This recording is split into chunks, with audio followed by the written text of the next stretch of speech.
Hello à tous, on se retrouve aujourd'hui dans cette petite vidéo sur le thème donc de la séparation de deux chevaux. La vidéo ne va pas être très longue, les exercices ne vont pas être compliqués, je vous rassure, ça va être surtout basé sur de la répétition en fait.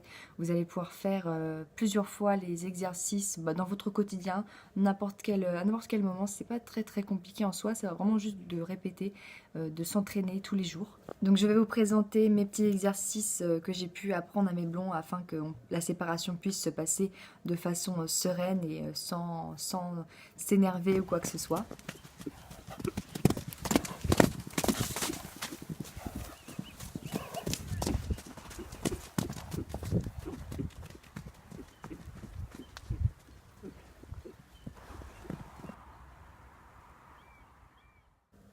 Le plus important pour moi est d'avoir un cheval calme lorsqu'on le tient en main, donc on doit vérifier si notre cheval répond bien à nos codes et s'il est calme en longe ou pas. Également, s'il est possible pour vous d'être accompagné d'une personne ou de toute autre personne afin de vous aider à canaliser les deux chevaux.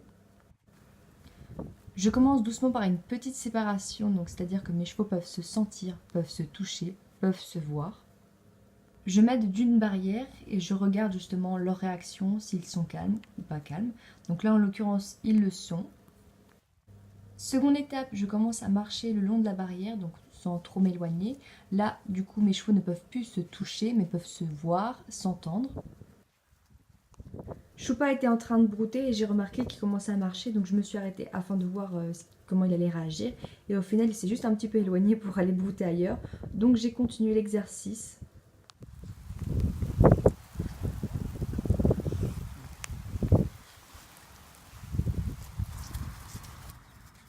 Pour la troisième étape, je vais doucement m'éloigner un petit peu plus de la barrière et je vais m'arrêter un petit peu plus loin et observer la réaction du second cheval qui reste dans l'enclos.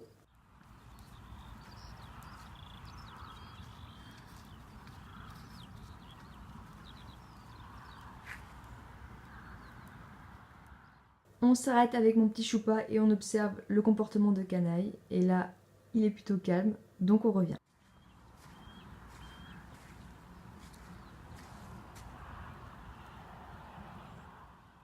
Le cheval qui est dans l'enclos réagit bien, donc j'attends quelques secondes et je reviens pour le récompenser, donc afin qu'ils puissent se sentir entre eux, se faire des petits bisous, des petites morsures, enfin comme ils ont l'habitude de faire.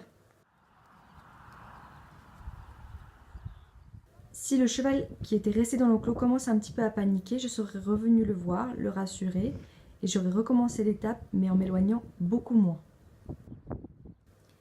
Prochaine étape qui est quand même assez importante, ça va être la séparation visuelle. Je vais toujours m'éloigner de plus en plus loin et je vais m'aider de leur cabane qui se trouve dans leur champ afin justement de pouvoir cacher Choupa et que Choupa et Canaille ne puissent plus se voir. Ils peuvent toujours s'entendre, se sentir, mais ils ne peuvent plus se voir.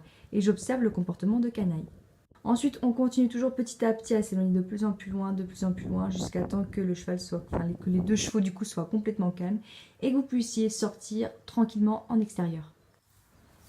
Donc voilà, la vidéo est terminée, donc vous avez vu c'est quand même plutôt simple. On va surtout jouer au niveau de leurs 5 sens. On va séparer un petit peu d'abord, on va le toucher, donc ils peuvent plus se toucher. Ensuite on va séparer le visuel, on va séparer, au niveau de l'audition, ils peuvent plus s'entendre, ils ne peuvent plus se sentir avec l'odorat. Enfin c'est vraiment des choses par étapes, surtout ne pas brûler des étapes parce que c'est vrai que gérer des chevaux qui sont en panique c'est pas toujours évident, mais bien faire attention à leur comportement, bien observer et y aller vraiment petit à petit. Vaut mieux avancer doucement que d'aller trop vite, enfin voilà. Du coup voilà.